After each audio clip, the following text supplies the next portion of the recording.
ವಿಶ್ವ ಹಿಂದೂ ಪರಿಷತ್ತಿನ ಕಾನೂನು ಘಟಕ ಆಯೋಜಿಸಿದ ಉಪನ್ಯಾಸ ಕಾರ್ಯಕ್ರಮವೊಂದರಲ್ಲಿ ಹೈಕೋರ್ಟ್ ನ್ಯಾಯಮೂರ್ತಿ ಶೇಖರ್ ಕುಮಾರ್ ಯಾದವ್ ವಿವಾದಾತ್ಮಕ ಭಾಷಣ ಮಾಡಿದ್ದಾರೆ. हाँ, इतना अपेक्षा जरूर रखता हूं.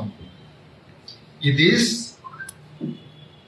भारत है, यहाँ पर रहने वाला व्यक्ति भारतीय है. बाहर के लोग हिंदू नहीं समझ पाते. हिंदू केवल उसी को समझते हैं जो केवल और केवल पूजा पद्धति करने वाला, गंगा स्नान करने वाला, चंदन लगाने वाला व्यक्ति ही हिंदू. ऐसा नहीं है. हिंदू इस देश में रहने वाला, इस देश को अपनी मां कहने वाला, इस देश पर कोई विपत्ति आ जाए तो अपना सर निछावर करने वाला जो व्यक्ति है, उसकी पूजा पद्धति कुछ भी हो सकती है. वो कुरान को मान सकता है, वो बाइबल को मान सकता है, लेकिन वो हिंदू है. ये हमारी ग्रंथ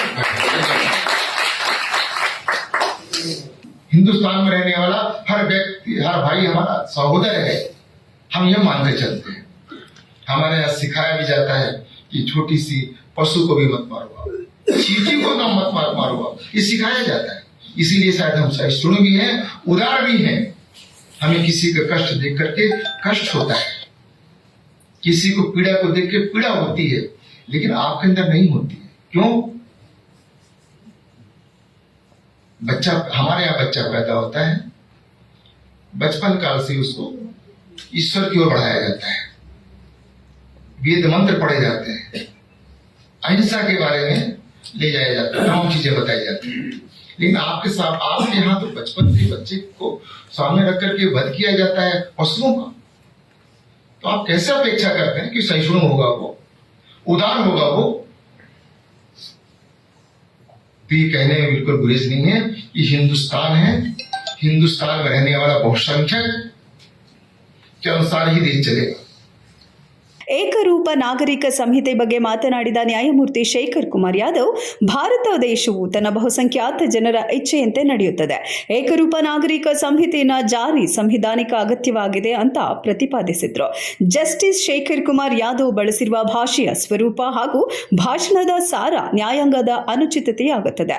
ಅಲ್ಲದೆ ಈ ಭಾಷಣವು ಸಂವಿಧಾನದ ವಿಧಿ 12, 21, 25, 26 ಹಾಗೂ ಸಂವಿಧಾನದ ಪೀಠಿಕೆಯನ್ನು ಉಲ್ಲಂಘಿಸಿದ್ದಾರೆ ಅಂತ ಕಾನೂನು ತಜ್ಞರು ಆಕ್ರೋಶ ಹೊರಹಾಕಿದ್ದಾರೆ. ಹೈಕೋರ್ಟಿನ ನ್ಯಾಯಮೂರ್ತಿ ಶೇಖರ್ ಕುಮಾರ್ ಯಾದವ್ ಅವರ ಒಂದು ಸಾರ್ವಜನಿಕ ಭಾಷಣದ ಬಗ್ಗೆ ತೀವ್ರ ಕಳವಳ ವ್ಯಕ್ತಪಡಿಸಿ ಮಾಜಿ ಸಂಸದೆ ಮತ್ತು ಸಿಪಿಐಎಂ ಪೊಲಿಟ್ ಬ್ಯೂರೋ ಸದಸ್ಯರಾದ ಬೃಂದಾ ಕಾರಟ್ ಭಾರತದ ಮುಖ್ಯ ನ್ಯಾಯಮೂರ್ತಿಗಳಿಗೆ ಪತ್ರ ಬರೆದಿದ್ದಾರೆ. ವಿಶ್ವ ಹಿಂದೂ ಪರಿಷತ್ ವಿಎಚ್ಪಿಯ ಸಮಾರಂಭದಲ್ಲಿ ಮಾತನಾಡುತ್ತಾ ನ್ಯಾಯಮೂರ್ತಿ ಶೇಖರ್ ಕುಮಾರ್ ಯಾದವ್ ಅವರ ಟಿಪ್ಪಣಿಗಳು ಹೇಗೆ ನ್ಯಾಯಾಂಗದ ನಿಷ್ಪಕ್ಷಪಾತತೆ ಮತ್ತು ಸಾಂವಿಧಾನಿಕ ಮೌಲ್ಯಗಳ ತತ್ವಗಳನ್ನು ದುರ್ಬಲಗೊಳಿಸುವ ಪರಿಣಾಮಗಳನ್ನು ಬೀರುತ್ತವೆ ಎಂಬುದನ್ನು ಬೃಂದಾ ಕಾರಟ್ ವಿವರಿಸಿದ್ದಾರೆ. ಈ ಎಲ್ಲಾ ಬೆಳವಣಿಗೆಯ ಬೆನ್ನಲ್ಲೇ ಜಸ್ಟಿಸ್ ಯಾದವ್ ಅವರು ಮಾಡಿರುವ ಭಾಷಣದ ಪೂರ್ಣ ಪಾಠ ಪಡೆದು ಮಾಹಿತಿ ನೀಡುವಂತೆ ಅಲಹಾಬಾದ್ ಹೈಕೋರ್ಟ್ಗೆ ಸುಪ್ರೀಂ ಕೋರ್ಟ್ ನಿರ್ದೇಶನ ನೀಡಿದೆ. ಜಸ್ಟಿಸ್ ಯಾದವ್ ಈ ರೀತಿ ವಿವಾದಾತ್ಮಕ ಹೇಳಿಕೆ ನೀಡುತ್ತಿರುವುದು ಇದೇ ಮೊದಲಲ್ಲ. ನ್ಯಾಯಾಲಯದ ಹೊರಗೆ ನೀಡುವ ವಿವಾದಾತ್ಮಕ ಹೇಳಿಕೆಗಳಲ್ಲದೆ ತಮ್ಮ ಕೆಲ ತೀರ್ಪುಗಳಲ್ಲಿಯೂ ಅವರು ಬಲಪಂಥೀಯ ಅಭಿಪ್ರಾಯಗಳನ್ನು ಮಂಡಿಸಿದ ಉದಾಹರಣೆಗಳಿವೆ. ಅಕ್ಟೋಬರ್ 2021ರಲ್ಲಿ ಅವರು ಶ್ರೀರಾಮ, ಶ್ರೀಕೃಷ್ಣ, ರಾಮಾಯಣ, ಭಗವದ್ಗೀತೆ ಹಾಗೂ ಅವುಗಳನ್ನು ರಚಿಸಿದ ಮಹರ್ಷಿ ವಾಲ್ಮೀಕಿ ಮತ್ತು ಮಹರ್ಷಿ ವೇದವ್ಯಾಸರು ದೇಶದ ಪರಂಪರೆಯ ಅವಿಭಾಜ್ಯ ಅಂಗ ಅಂತ ಸಂಸತ್ತು ಕಾನೂನು ಜಾರಿಗೆ ತಂದು ಅವರಿಗೆ ರಾಷ್ಟ್ರೀಯ ಗೌರವ ಸಲ್ಲಿಸಬೇಕು ಅಂತ ಹೇಳಿದ್ರು.